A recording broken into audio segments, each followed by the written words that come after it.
Good afternoon and welcome. My name is Ronnie and today we're going to talk about Rent-A-Girlfriend episode 9. You know, we're getting closer to Rent-A-Girlfriend coming to an end, guys. We are really getting closer to it. But there are moments in this show that every week, Rent-A-Girlfriend has always is becoming more and more spicier every episode. Kind of like how Domestic Girlfriend. Every episode, Domestic Girlfriend gets spicier and spicier for every passing second. And just like Rent-A-Girlfriend, we're getting more and more sauciness every single time. Now, Rent-A-Girlfriend, in this episode, this is all about Ruka-Chan, everybody's best girl. Everybody's best girl. And I kind of did a video before about who's best girl. For my taste, it was Sumi-chan. And I'm waiting for her. I'm waiting for Sumi-chan to come into the fray right now. Like, come on, we on 9 episodes. Give me my best girl. That's all I'm trying to say. Sure, Rukia is my 3rd best girl, and Chizuo was my 2nd best girl. I gave her that. But come on, guys, hurry up. But this episode is mostly around Ruka-Chan. Ruka-Chan is destined to prove to be the girlfriend, quote, that prove to our loneliness MC character that she is the girlfriend. Not a rental, a girlfriend. Now, Ruka-Chan has gone through so much, and I felt bad for her. Yes, Ruka-Chan trying to prove herself she's not a robot, and she does this, not to prove that she's not a robot, but her heartbeat, like the actual love that builds up inside, her heart rate, But other than that, I see where this is coming from. But let's get right to it. So in this episode, I can see where our main character just got a phone. He got a phone case. Finally, something good. But his thing though, his phone is freaking cracked. Come on, guys. If you have a phone that's cracked, what do? You goes to a store and fix it. He's gonna be with that cracked phone for a long time. He ain't gonna fix shit. I'm like, with all that money he has there. But he got a job at a karaoke bar. So hopefully he'll get something. Hopefully get his phone fixed. Now he's walking with Chizuo. Later he walked with Chizuo in his hand. And 2 minutes and 11 seconds into it, that's gonna be a meme. That's gonna be a meme. I guarantee you. The way how they were holding hands and all that, that's gonna be made into a meme. Or better yet, if you look at the background of the characters, they're all staring at them like, what?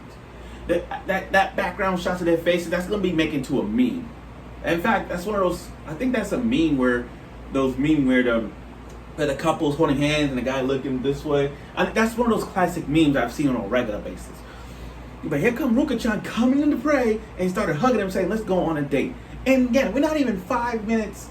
We're not even like halfway towards the episode, and already like 5 minutes into the movie, 5 minutes into the show, we got an opening. I'm like, wow. And the opening kind of put all the pieces together. And I'm not trying to put it from a manga perspective, but from an anime perspective. Because I'm not sure you guys may not have noticed, but if you look at Ruka-Chan's outfit when she performing her maneuver dances, that kind of thing, you notice that she's wearing a karaoke outfit or something like that. So that gives you guys a little feedback, like, okay, she's going to work at the same place as our main character. I'm not sure if y'all have noticed it, but I knew this from the start. Just saying. So now they go on a date, and before I begin that, let me just say this. Did you guys notice that percentage-wise, when it comes to romance animes, and it's been like this, percentage-wise, it's always the girl with the ribbon hair always gets the main character. Here's an example. I'm going to put this right here as an example of what I'm trying to put out. Check this out. Okay, check this out. First off, let me just say this. Like I said before, mostly every girl, percentage-wise, with the bow on her, with the ribbon on their head, they always win. I don't get it. That always happened in romance anime. Like, here's an example. Look at this. Now, if you guys watch Nisekoi, understand this. Ondere's best girl. I will defend that with my life on Nisekoi series. Ondere's best girl. But then, if you watch Nisekoi, and you guys know Chitoge, one of the top 10 tsundere girls out there, she has a bow on her head, red, blonde hair girl with the red bow on her head. And if you watch that, he ended up with the boy, and I'm like, damn it, like that. Another thing is the girl from, I don't want to spoil, I'm not trying to spoil it, but if you watch the quintuplets, the guy who tutored the 5 quintuplets sisters, and one was the bow. You see what I'm trying to get at? Every girl with the bow on their heads has a high percentage chance of taking that title and becoming the best girl of the waifu wars to get the main character. You know what I mean? It's like that. But I'm moving on. So they blindfolded. So Ruka blindfolded our hopeless main character like this into the streets and all that stuff, and then into a love hotel. That tells me something. This guy has a shot to have sex, and I know you Ruka-Chan fans out there, you want Ruka-Chan to lose his virginity. You guys, well, no, my bad. You guys wanted him to like have sex. Like, fuck this. He got it. Have sex, please, please, please. I'm begging you. But this guy is making these stupid maneuvers, these stupid ass tricks, and he's not getting the job done. Ruka-Chan, on the other hand, she's trying to be open up. I mean, she got really, I can see this is going to be like one of those fan service moments where she took off her socks, which is kind of sexy, because I know people like that. Ruka-Chan fans, y'all like that. She ended up with the guy. I mean, she tried so hard. They even got him a bed and tried so hard, and she tried so hard, telling him like, I'm your girlfriend. She's a rental. I'm the one that you love. She was well opened up, and even though the main character gave up on it, he told her about everything, about the false lies that he gets told his grandmas. The proof is the fault. Prove them that they actually in love and all that stuff. They don't want to upset the grandma, all that stuff. So he kind of gave her a rundown of what transpired the entire first episode. But other than that, he had a big opportunity. He got a boner so much that he went into the bathroom like squirming, all squirming like he had his choice. Like, if you're in a love hotel with the best girl, you go for it. You go for it. And he chose not to. I know y'all want to punch him in the face. I know y'all want to like, why? Think about you guys, Ruka-Chan fans. Y'all would have done the same thing. If Ruka-Chan blindfold you and take you to a love hotel, I know some of y'all will have the guts to do so. But as Ruka-Chan was, hiding, her heart rate was like a 91 to like a 92, so that love is there.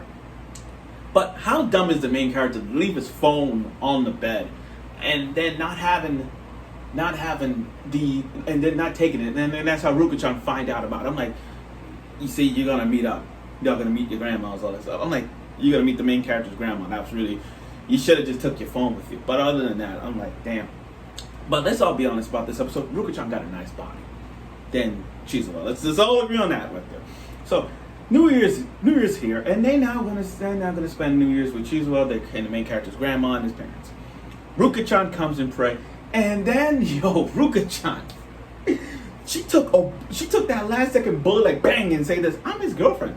I'm like, ooh, right off the gate, you just said I'm his girlfriend. I'm like, ooh. And then you got the grandmother just scratching a tackle on the main character. Why are you cheating on her? I'm like, damn, the grandma is getting serious. And I think the grandma, to me, is the MVP of this episode. And I'm going to get to that. Why? I'm going to get to that. So they all go on to dinner, all five of them, sitting down at the table. And it was awkward. They had the fake smile with Ruka-Chan's there and Chizuo was there. Even Chizuo pulled her aside, and then Ruka-Chan grabbed her boob, feeling chest, and she understands. Ruka understands that Chizuo is not in love.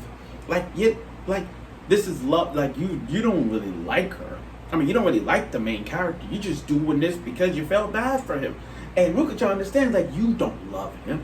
I love him. I'm his girlfriend. You're just a rental who's just doing this for acting. You're just using him because you want to get into acting. You just don't care. Like, you don't have a simple glimpse of a love for him. That's what Ruka-Chan is saying overall to Chizuo. And then all that false lie, pull him aside and then grab him and say, I'm your girlfriend. Telling the main character, like, I'm really, really your girlfriend. And I'm not giving up. I will prove to them your girlfriend. Fun. Now, before they go to the shrine, Ruka-Chan and his grandmother are having trying to have a wonderful chat. Ruka-Chan was trying to explain everything about the false lies that these two are doing. And that will upset the grandma, no less. But you know what? The main character's grandma, let's be honest. Talk about an MVP of this episode. You know what I mean? Like, it's like, with all due respect to Ruka-Chan in this episode, it's the grandma, the main character's grandma. I see where she knows that Chizuo is a good girl, She wants to know everything about her. Everything about her. And I get that. And she doesn't want, and Ruka-Chan understands that she doesn't just want to be a granddaughter-in-law. She just likes Chizuo so much. And the grandma, she understands that. She understands so much. She wants to know more about Chizuo, and that's kind of like a sad touching moment. It's like, knock on wood here. She just want to know her before she dies, and I don't blame her. I mean, this is gonna be her final. Like, if it's gonna go down like that, and I know the manga will have the decency to do that or something like that, but somewhere down the line, it's gonna get to that point where we're gonna see the main character's grandma wanted to know more about Chizuo, and then later on we'll find out about if she, it's gonna be truths that are gonna be broken that to a point where the grandmother's gonna be somewhat happy or sad, but somewhere. But that's why she wants to know more about her every day, and that's saying something. Now Ruka-Chan, she doesn't want to upset the grandmother, so she just let it go. She just let it go because she deep down she doesn't want to upset her. Now, after all that, it ends. It ends with Ruka-Chan gonna work at the karaoke with our main character. I mean, we're not surprised. I mean, if you look at the opening, you actually see Ruka-Chan wearing her karaoke outfit, so you know she's gonna be there. I know this video is kind of long, but that's how it is. Now, next week's episode is gonna be the friend's girlfriend.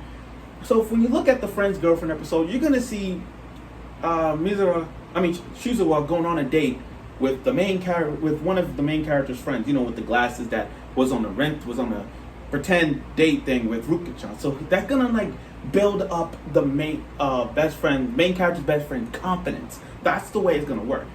Like I said, I know this video long. That's it. I'm sorry, but I can't wait for next week's episode of Rent the Girlfriend. Every episode is gonna get saucy and saucy for every passing second. And Ruka-Chan, I'm proud of Ruka-Chan having her moments though, and I appreciate that. But come on, guys. When are we gonna see Sumi-chan? I'm waiting for her freaking moment. I swear, come on, please. I'm looking forward for next week's episode. I know I am, but for all Sumi fans like myself and everybody else, can we get her in motion? That's all I'm saying. So thank you for watching this episode, and I'll see you next week.